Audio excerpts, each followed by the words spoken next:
Thank you all for coming. I really appreciate your time and coming out and eagerness to learn something cool. My name is Schaen, so you guys might have learned already. And what I do is I run a digital marketing collective. And basically, what I'm here to do today is talk to you about mobile. Mobile first, thinking about mobile first in your websites, in your apps. A lot of people have web apps nowadays, and sometimes they forget about mobile. I've dealt with maybe over 400 clients just in the past 3-4 years alone, once mobile started to become big. And mobile still is an afterthought. A lot of people think about, especially in America, that 64% of us own smartphones. And the fact of the matter is that people nowadays, they have smartphones on them wherever they go. And so we need to have mobile websites that go with them, essentially, right? In Asia, everything runs off the smartphone nowadays. There is no more wallets, there is no more ID cards, there is no more credit cards. Everything's on the cell phone. And that's the trend that we're moving towards. You already see in the past 2 years alone, we've jumped from, I think it was 37% owned smartphones, and now we're at 64%. That trend is going to skyrocket. People 35 to 44, those are the ones that are owning tablets and smartphones, mostly because our eyes start to go, around 34. I just turned 30 this past March, so I've got a couple more years to figure it out. But let's go ahead and just, tell you a little bit more about myself. So again, I started in 1997. I was a little AOL hacker. I learned how to code in Visual Basic C++. For those of you know, it's basically, on desktop, on computer applications. I started playing basketball when I was 5 years old. When my coaches learned that I was a nerd, they asked me to build them websites, and that's how I kind of got started building websites for coaches, parents, friends of family. This is me playing basketball. Over the past 18 years, I've been CEO, been technical director, senior web developer, designer, and entrepreneur. I've worked for companies such as Digitaria. Well, we'll start with BuzzTime. It's a publicly traded company. They do all the trivia for bars and restaurants. I work for Digitaria, which is now Mirum Agency, which is one of the top agencies in the country. Bass Digital, which is a political digital agency as well. They do campaigns for John McCain, Bruce Rauner, John Kasich, and Craftique, which is a fine art agency. Now I run Issue Fixers, again, which is a digital marketing collective. We started in January 2015. We're going strong. We have no employees. Everybody is a contractor or owns their own business. So we work with all kinds of partners across the world in order to extend services to people at a better discount or better rate than what a normal agency would charge. These are some of the different companies that we worked with over the past year. Go ahead and let that sink in for a second. So let's go ahead and just kick it off. Why does mobile matter, right? I mean, how many people in here have a smartphone? Just raise your hands. Everybody, right? How many people in here have a website? Raise your hands. It's about everybody, right? So how many people, sorry I asked so many questions. I know you guys are gonna ask questions to me later, so this is my opportunity to do it. How many people have a mobile optimized website? So not really everybody, but a good fair amount. Some people are shaky, hands up, kind of. When you guys are building websites, you can see the difference on your phones when you build it. You can see that sometimes your content is too small. Sometimes pictures run off the screen. Sometimes you don't know what you're clicking on. Sometimes the button is right there next to the back button, and you're trying to hit submit, and you hit back by accident, and all of a sudden all your information is gone. You have to do it again.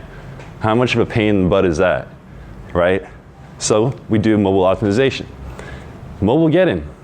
Everyone heard about Mobilegeddon, right? For those of you who didn't, Schaen did a great talk last week. What's up, man? And he explained about Mobilegeddon and how Google essentially changed the way that they rank you on your SEO, on your sites, on your landing pages. Now you have to be mobile friendly. If you're not mobile friendly, they're going to dock you. And by this graph, you can see non-mobile friendly pages had almost a 50% loss of ranking. The mobile friendly pages gained 30%. So you can see how much that affected people. People that weren't ready for Mobilegeddon they just dropped. You're on the first page, you're getting all kinds of traffic, you're getting revenue, conversion, you're just killing it, and one day, it just drops off. And you have no idea what to do. Are you going to rebuild your whole site now just to fit with Google? Are you going to sit here and say, oh my God, I can't run my business anymore because I don't have any page rank? My whole business was based on organic traffic. Killer, right? So only 15% of all websites are fully responsive. 15%.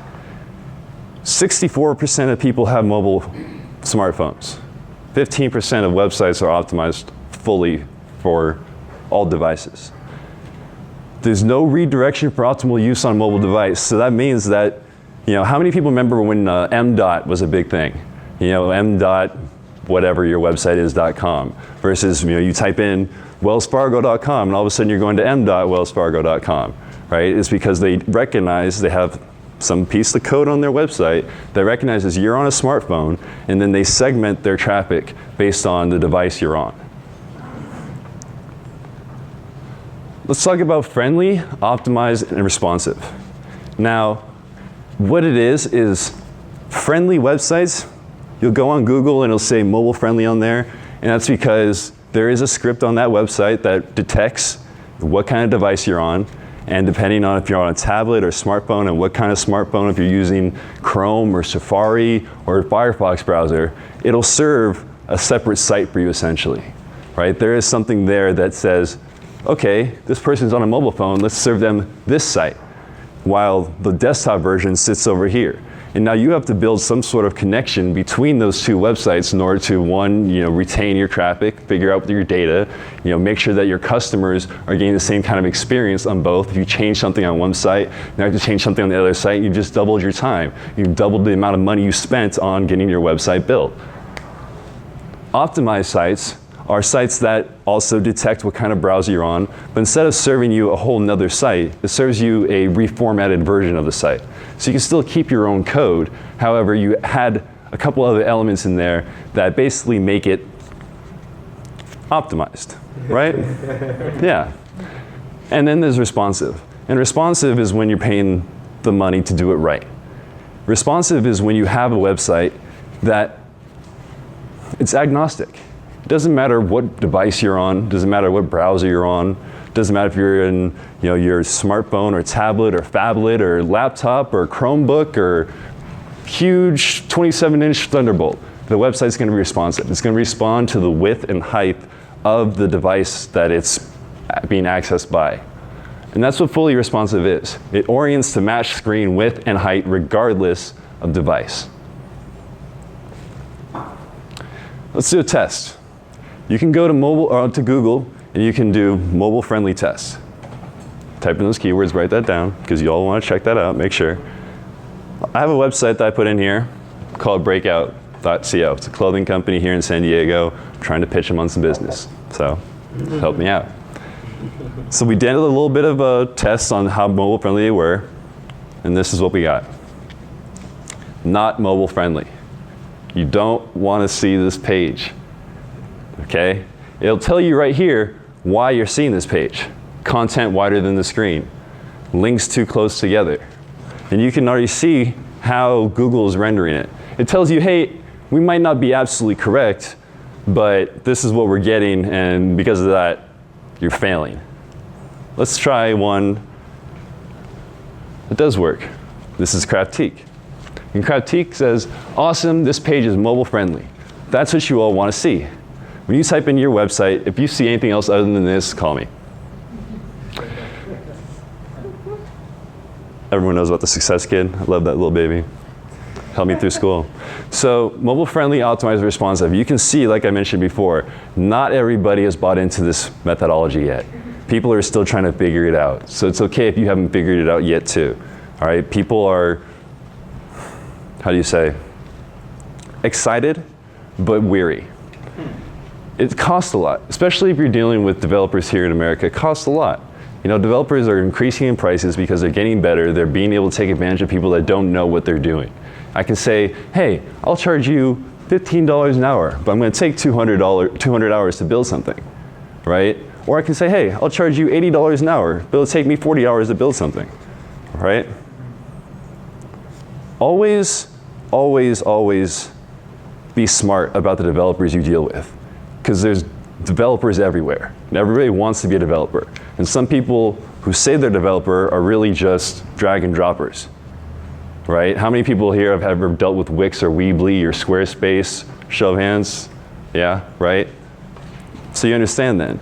And there's a limiting. And those are good to get us a good start. You can get out the ground, introduce your product, but is it going to be responsive? Is it going to be friendly? Is it going to be optimized? Maybe. Is it going to look like every other site out there? Probably. The top 100 sites that have some ranked traffic, top 100 sites, 10 of them were responsive. 10.5% of the top 100 companies that are doing this are doing it right. So don't feel bad again if you haven't been there yet, but you can just see the numbers. The top 100,000 here, responsive 10,000, non-responsive 82,000. So we're right now at a cusp. We're about to break into totally responsive, all mobile, all everywhere you go. An internet of all things. Everything has Wi-Fi now, right? They're thinking about making streets full of Wi-Fi now, right? Sorry, we have to hold questions to the end. Sorry. But remember it, write it down. So everything's connected, and we're going to be even more connected by our smartphones. We're going to be able to get messages walking down the street past our favorite store, and a message is going to pop up on our phone saying, hey, Jill, come stop in, and we'll give you 10%, right? And you're like, who's watching me right now? It's because everything's getting smarter, and everything's becoming part of our daily lives. Here's some examples of some impossible to use sites. You can see, how many times have we seen this window? I have to turn my phone back to the right side just to get back to the site that I'm visiting, right? It tells you to please rotate your device. It's because it's not responsive. It's because it's been optimized for, what is it, portrait, right? Not landscape. Same thing here with Bellis, but it gives you a message saying, hey, don't use this site on your phone. You're going to get a crappy experience. Same thing with Pinterest. Pinterest says, hey, this is going to be really slow. You're not going to get the best experience. You should probably just download our app. What is that about? They can't just, Pinterest is what, #1 social network in the world right now? Growing fast. Yeah. So they can't afford to get just a mobily optimized site. Maybe they have their own reason behind that. But here's some more examples. In our news feed, because we're on our mobile phone, we can't see this video here because it tells me that I have to have a certain width of my device in order to render this video. Hardee's, same thing as Carl's Jr. for everyone who hasn't been on the East Coast, right? And look at this. I mean, you can barely read this yellow on orange stuff. This is terrible. Jeep, looks nice, but what happened with their graphics here? Right? I mean, people aren't getting it right the first time, and that's okay. But we're getting to a place where people are expecting you to have a great mobile experience. 25% expect that the load time. So load time is a major issue, right? Sometimes you have a perfect site, looks awesome, you have all these cool stuff going on, but it takes forever to get to it. It takes forever for it to actually come up. 25% expect people that the load time of your desktop version will be the same experience as the mobile version. 25% of people, a quarter of people, like that's significant, right? If you have 25% of people coming to your site buying your product, like how much money is that worth to you? What is the ROI on that? 73% people have encountered a site that was too slow. So when I say something is too slow, that means it was too slow and I got out that site. I bounced. I found another site, another competitor that had a site that was willing to serve me the information I wanted in the time that I wanted it. 30% of people are going to wait. This is the majority. 30% of people are going to wait 6 to 10 seconds. There's a website out there called Pingdom. If you go to tools.pingdom.com and you type in your website, it'll give you exactly the page load speed, and you can do all kinds of optimization. You can say, I want to see how fast it takes on a dial-up, how fast it takes on broadband, how fast it takes on a 60 megabyte per second site. Like for instance, breakout.com, the breakout.co site, I've got a 50, 60 megabyte per second download speed, my house office. And that site took me 12 seconds to load. on the fastest internet I've seen that's not Google Fiber or Fios. So think about it. Think about all the stuff that you put on your website. It could be the coolest website in the world, but if you're on your phone and it takes you more than 6 to 10 seconds, scrap it, kill it. It's just going to hurt your business. M-Dot versus responsive. So we talked a little bit about M-Dot already. And M-Dot, again, is old school tactics. You know, people still use it today, like I mentioned before, because they have legacy code. They're not willing to get rid of that customized feature or function that they are still attached to that's working for them, but it may be hurting them in the long run as well. You think about how you're segregating your traffic at that point. You don't want to segregate your traffic. You want to be able to segregate your traffic for conversion, not device. When you're segregating traffic, you're giving them one experience or the other experience because you're testing something on your mobile site. You're testing if the green button performs better than the blue button. You're testing if the mobile nav should have a hamburger in it or not even be there at all. You're testing fonts. You're testing font sizes. You're testing one thing at a time. And that's how you segregate data, not by device.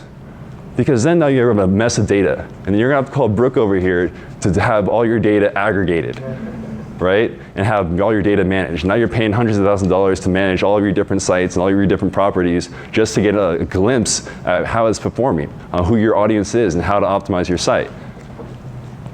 So one name, one brand, any device, any browser, right? One code to rule them all. All of our Lord of the Ring fans in here? Yeah? All right. Okay. So responsive PSC creation. This is something that I tell all of my clients that are dealing with designers. I have a design team, so this is what I tell them all the time to do. So when you do design, when you are going to do a redesign, because everyone starts with wireframes first, and they do the design part, and then they do the building part. So whenever you do design, try to follow these steps. Hold your designer and your developer accountable. For your designer, you're usually going to get a PSD. If they give you an AI file to give to a developer, fire them. Okay? So PSDs are king in the world of creation. There's this thing called PSD to HTML that you might all know about. And so when you have a designer, please ask them, for my sake, please ask them to name each layer. You don't want a developer searching through layers and layers, because let me take a step back. For all of you, how many of you know about Photoshop? Okay, a good amount of you. So you know about that you start with one layer. It's a blank canvas. And you can add additional layers to it for every element that you have. Those elements are important. So let the developer know how important they are. Explain to them in the layer file, say, hey, this is navigation menu. This is navigation menu list item 1. Be descriptive, help them out, because they're gonna help you out in the long run. That little bit of time that you spend doing that, it's gonna go way far. Next, group your page elements. Ask your designer not to have so if you want to have 3 to 5 page website, 10-page website, 20-page website, generally you're going to have 3 to 5 templates. So you're going to have a home page, you'll have a sub page, you might have an e-commerce page, a blog page, and then the sub pages of those. So we're talking about maybe 6 to 7 templates at that point. Let your designer know that you want those organized. You want global elements in one folder, things that are going to exist in your header and footer on all pages, but the content inside, let them be in the different groups. You want to be able to give your developer a chance. Don't expect them to figure it out, right? Not everyone went to Princeton. Not everybody, did it for 18 years. A lot of these guys are getting into the game and maybe not have 10 hours of Photoshop experience as developers. Developers are not required to know Photoshop. Web designers are not required to know how to code. Designers are expected to know web standards. So when they build something for you and they design something for you, it's to code, right? But when you're hiring someone, usually you're hiring a designer and then a project manager, someone that can talk code, right? How many of us know how to speak code here? Right? A couple of us. But you need someone to be able to talk to the developer, because the developer, once he figures out that you don't speak code, he's going to game you, or she, sorry. They will game you. And you gotta make sure that you're protecting yourself. So coming to classes like this is very important because you get to learn things like this. But we have a project manager that is passionate about your business and can speak code and understands how to talk tech, and they can relay what your needs are to someone that is just going to sit there and take orders. Not all developers are going to give you feedback. Not all developers are going to give you opinions. A lot of developers are soldiers. Developers take orders. That's why we have technical requirement documents. I dealt with a company that I had an internal application for, and I wanted to give them some business. And I told them, hey, here's my MVP. I have all this other stuff, but here's my MVP. And they said, okay. And so the first thing they asked me, hey, do you have mocks? Mock-up designs, wireframes? Sure. Next thing they said, do you have technical specification document? No. Okay, we can create that for you, no problem. Next thing they asked me for, do you have user stories? Do you have this? Do you have that? Do you have this? 4 months later. Now we're starting to get the ball rolling. Because developers, some, not all, some need every little piece of everything. And they'll take all of your time just planning. So make sure that you have someone that can help you plan. Make sure that you have someone that can run with your idea if you don't budget consciousness, right? Someone that can run with your idea and knows what they're doing. That's one thing. Someone that doesn't know your idea, doesn't really know what you're doing, and needs a lot of information, right? 2 ways of doing it. So let's get back to this. Create a new document for mobile, tablet, desktop, and large desktop. A lot of clients give me just a desktop PSD, and they expect me to come up with what the large version is going to look like, what the tablet version is going to look like, and what the small smartphone is going to look like. I can do that. However, some developers don't do that. You give them a PSD and say, here you go. They're going to give you back that PSD, but in code.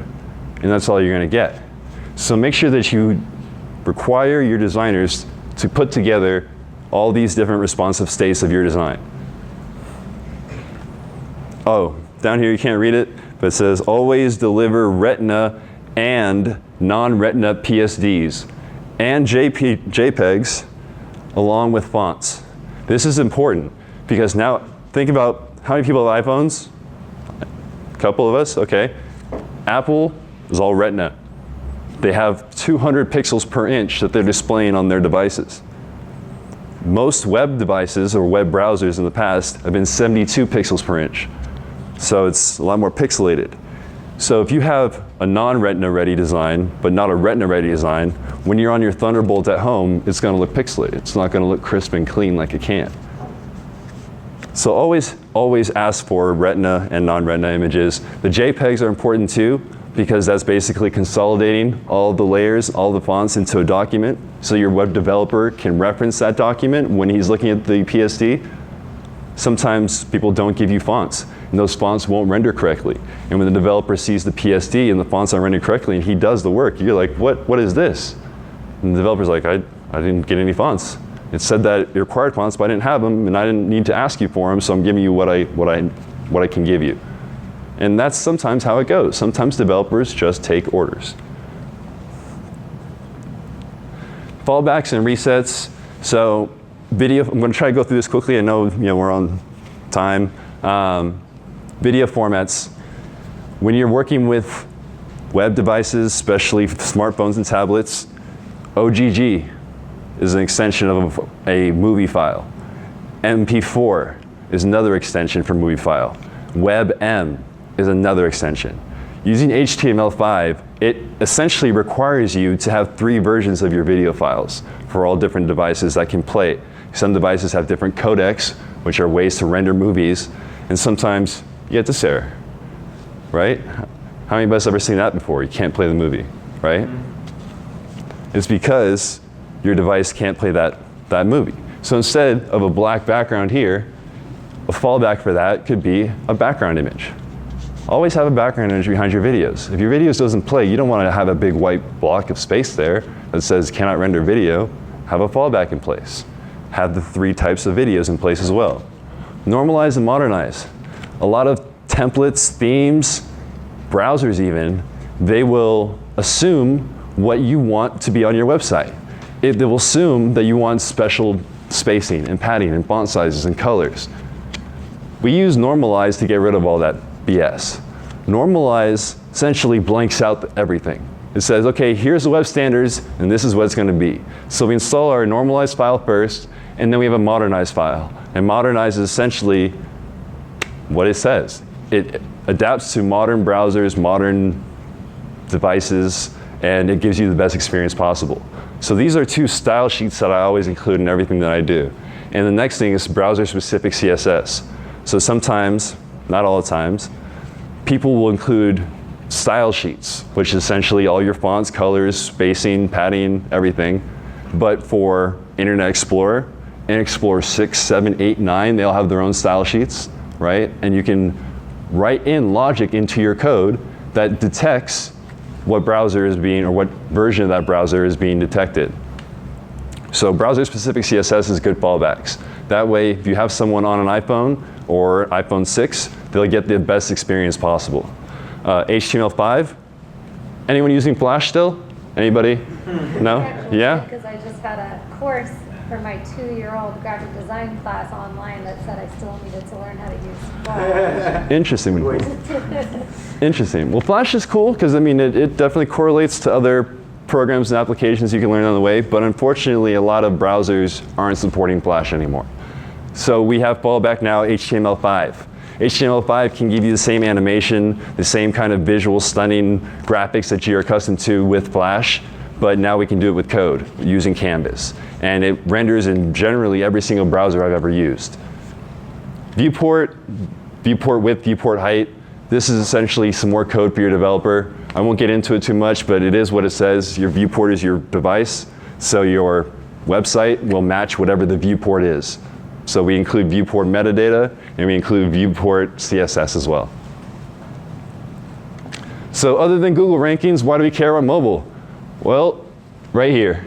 60% of people are using their smartphones to access websites, right? So more than half the time, we're usually going online to check out a website or something, right? So if you're in one of those websites that 60% of people are checking out, then you better have a good site to check out, otherwise you're gonna lose business.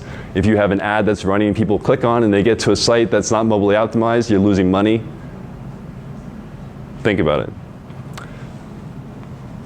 So what not to have on a mobile site, let's try to wrap this up. Autoplay video, you don't want to autoplay because you're gonna just drain someone's bandwidth, right? Non-optimized images, again, if someone has to download huge image files, it's gonna take way too much time and they're gonna bounce before the site even loads. Adobe Flash assets, get rid of them. Text size that requires zooming. If you have a little tiny text, don't be mean. People can't read very well when it's really tiny text, especially if it's white on black text, right? Or white on black, white text, black background. Like, that's just mean. People who are 35 and older, they need big text, right? People who are 30 and older, I need big text, okay? A site that places links in awkward and possible to reach places, we talked about already. You know, you don't want to have buttons down at the bottom of your smartphone, right? You don't want people to have to misclick. You don't want tiny little links, you know, a period that they have to find on the page and they click on the link. Make it big, bold, beautiful, stand out. Have a call to action. So finally, what's included on your mobile site?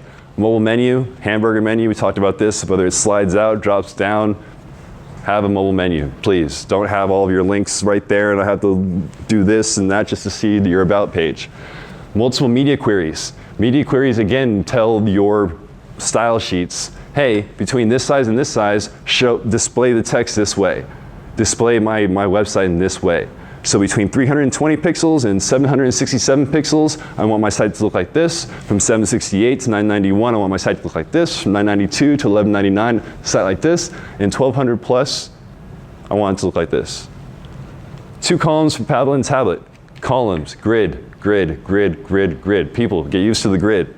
The grid is standard now. So type in grid on Google, grid CSS, grid PSD, whatever you need to. Basically a 12-column grid, and that's your large desktop.